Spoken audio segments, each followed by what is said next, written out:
This might be the best form of Nikola Jokic we have ever seen, because despite the fact that he is facing every defensive coverage known to man, he's still averaging 30 and 10 over in Eurobasket, and without Bogdan Bogdanovic, the assist numbers have gone down. But when he gets back to the US, gets back to the Nuggets, now instead of playing with the Serbian national team, he's playing with a revamped Nuggets roster that includes guys that they just brought in like Cam Johnson, Bruce Brown, Jonas Valanciunas, Tim Hardaway Jr. Oh, by the way, they get Daron Holmes back, and he gets to go back and play with Jamal Murray again.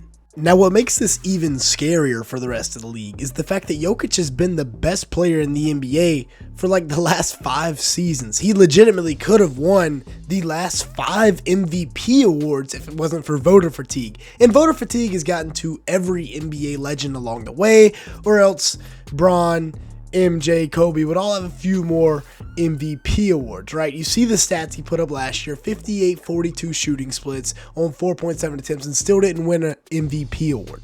He still has Jamal Murray as his co-star, who we'll talk about a little bit more later, but they do get rid of Michael Porter Jr., which is interesting because they break up their core that won that championship in exchange for essentially 4 pieces, one of which will start, and then 3 more pieces to add to the bench.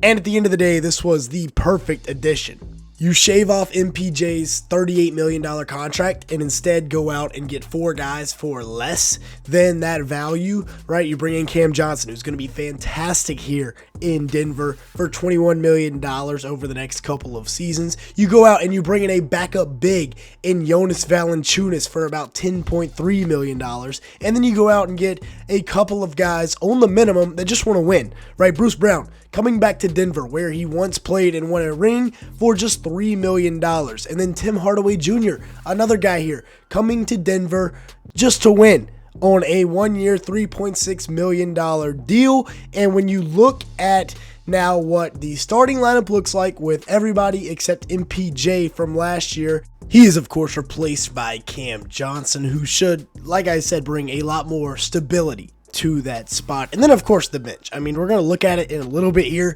but this year's bench compared to last year's is leaps and bounds better. Not to mention Peyton Watson and Julian Strawther are another year developed. And taking a look at the 4 guys they brought in, first with Cam Johnson, who I'm definitely the most excited to see. Yes, they had to pay that first round pick, which is kind of a premium, 7 years in the future, but you add Cam Johnson, who's going to have the best year of his career, playing alongside of probably the best passer in the NBA in Nikola Jokic, and he's a guy that averaged 19, 4, and 3 last year in Brooklyn, playing without Jokic. Now he gets added to Jokic, the efficiency should go up, the numbers should go up. He played 57 games last year in Brooklyn, so that would equate to like 70 on a team that was competing and not tanking. He's about 6'8" with that 6'10" wingspan, so he has been used before as a fantastic 3-and-D role player, like we saw with him in Phoenix. So he can, that's really what he's brought in for. That's the premium that they're going to use him for. That's why they paid such a hefty price.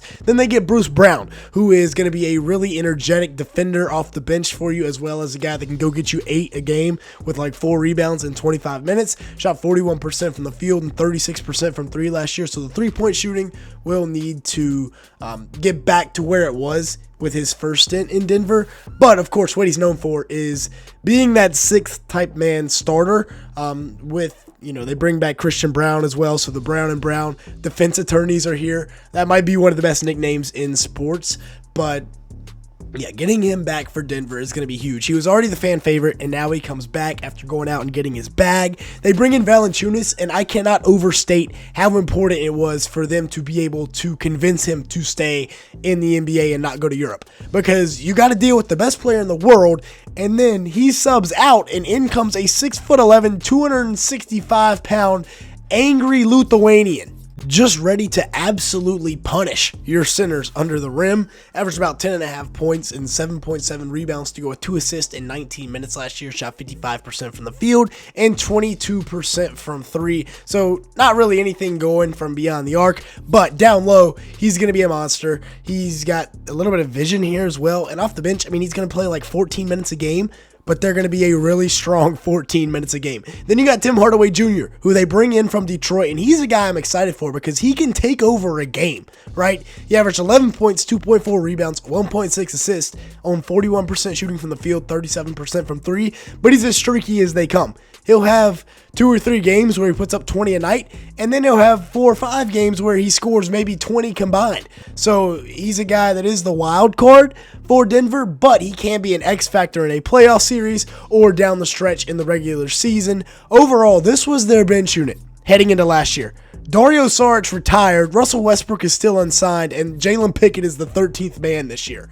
That's how much deeper they are this year than they were last year. I mean, they were playing 2 guys that are unemployed now and a younger version of Strother and Peyton Watson, as well as you get Day'Ron Holmes back. And then, like we said, you have Jalen Pickett there. Tamar Bates is also a guy that maybe we could see get some PT for the Nuggets. He's on that 2-way deal, and he's a guy that could play his way into some minutes on the wing there. And then Day'Ron Holmes. We've made a full video about him, but just want to touch on him really briefly here because the dude's a stud. 6'10", 7'1" wingspan.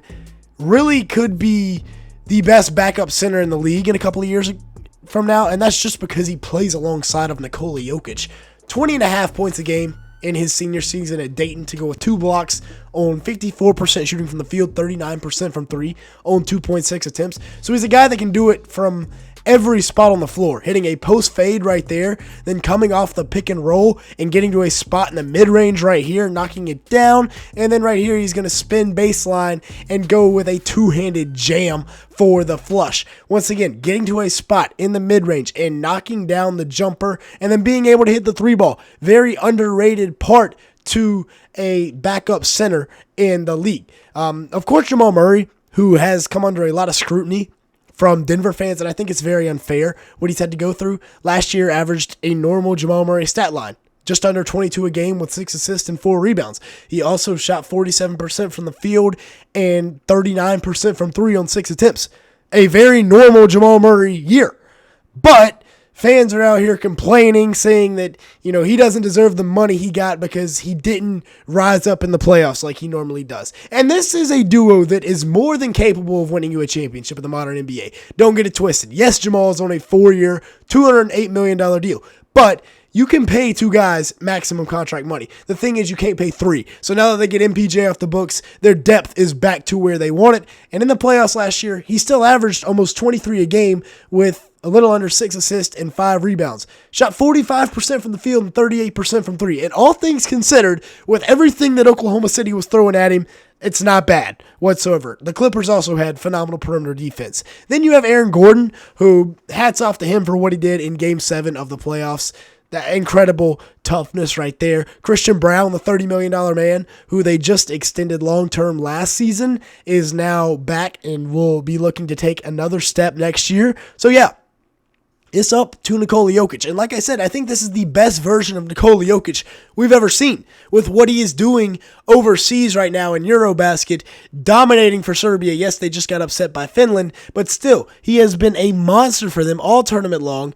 Jamal Murray should be back, and now the only thing I worry about is they don't have another perimeter creator at the guard spot. That's the only thing that could stop this Nuggets team this year. With that being said, though, that's going to be it for today's video. Thanks so much for watching. Make sure to hit the like button. Leave me a comment down below and hit that subscribe button if you did enjoy at any point. And with that being said, thanks so much for watching today's video.